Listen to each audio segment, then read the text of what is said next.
Effectivement, Général Clermont, quand le président dit qu'il y a un risque pour l'Europe, et un risque en Europe, il est réel ce risque ou pas?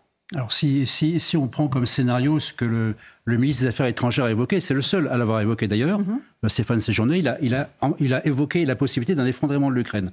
L'effondrement de l'Ukraine, c'est que les Russes prennent le contrôle sous une forme ou une autre de l'Ukraine, et donc les frontières de la Russie arrivent aux frontières de la Pologne et des Pays-Baltes. Là, on rentre dans un scénario de guerre froide dans lequel la Russie a agressé, a pris le contrôle d'un pays et on peut envisager qu'elle pourrait menacer d'autres pays. Alors, évidemment, ça serait un échec des Américains, un échec des Européens parce qu'on les soutient quand même depuis 2 ans.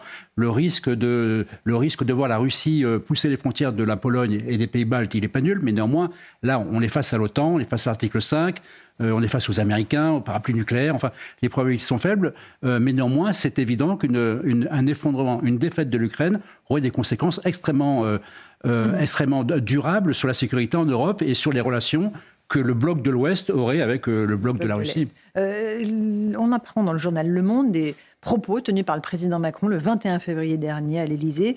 Il aurait dit à des invités qui étaient là après la panthéonisation d'ailleurs de M. Manouchian, « De toute façon, dans l'année qui vient, je vais devoir envoyer des mecs à Odessa, donc des soldats. » Donc on en est vraiment là.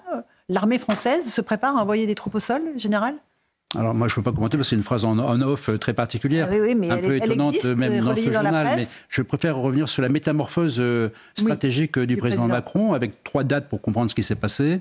D'abord la première date importante c'est le 1er juin 2023.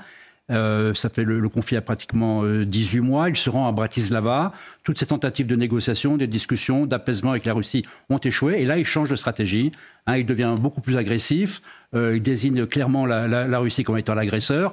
Et il réengage en fait ces pays de l'Est qui étaient un peu déçus par la position très en retrait de la France. C'est la première étape. Deuxième étape, très rapidement en juillet, la France va livrer de nouveaux matériels, en particulier des fameux missiles Scalp emportés par les chasseurs ukrainiens, qui vont être autorisés à frapper les navires russes en mer Noire. C'est quelque chose qui était totalement inconcevable quelques mois auparavant. Et puis enfin, le 26 février, cette fameuse conférence réunie par le président Macron à Paris, dans laquelle finalement il tord un peu le bras à tout le monde en faisant une annonce le lendemain qui visiblement n'avait pas fait un consensus et crée quand même, et là affirme sa volonté de répondre au vide stratégique, en réalité, le vide stratégique qui est la mise en retrait des Américains, provisoire ou définitive, et le fait que l'Ukraine est à présent en difficulté.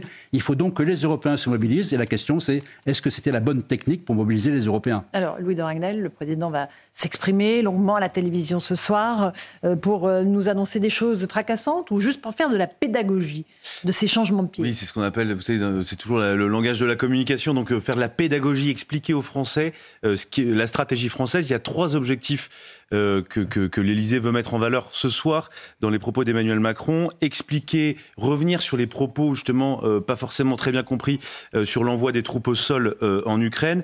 Deuxièmement, justifier l'aide financière, l'accord franco-ukrainien, donc l'aide financière apportée par la France à l'Ukraine, qui représente un montant de 3 milliards d'euros, avec une aide en matériel militaire, une aide financière, et puis une aide aussi sur des moyens un peu plus civils.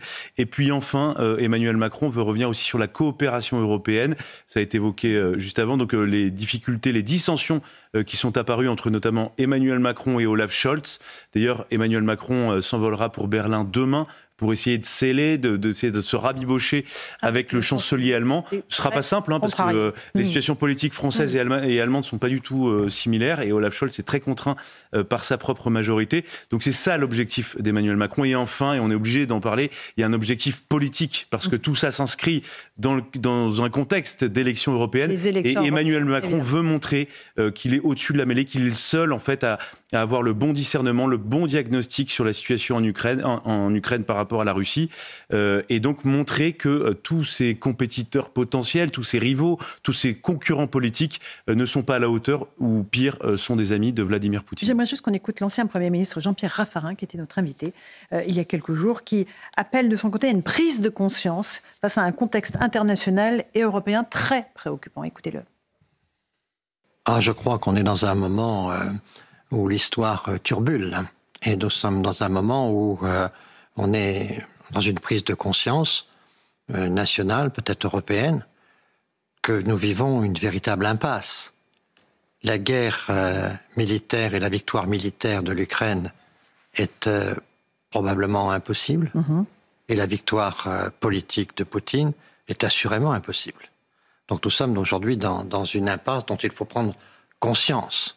Et cette gravité-là, ajoutée à la montée de la violence un peu partout, aux tensions de notre gouvernance mondiale devenue très impuissante, on est dans une situation internationale extrêmement grave et européenne très préoccupante. Vous savez, l'Europe est une longue construction.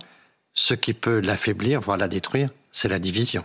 Voilà pour Jean-Pierre Raffarin. Un dernier mot, Général Clermont. C'est la division qui affaiblit les Européens. C'est ça. Et la priorité, c'est de réunifier les Européens. Et on peut espérer ce qui se passera demain dans la réunion à Berlin entre la France, l'Allemagne et la Pologne, qui sont les 3 acteurs militaires principaux en Europe. Il ne faut pas l'oublier. Donc cette réunion compte. Ce qui va se passer demain est important.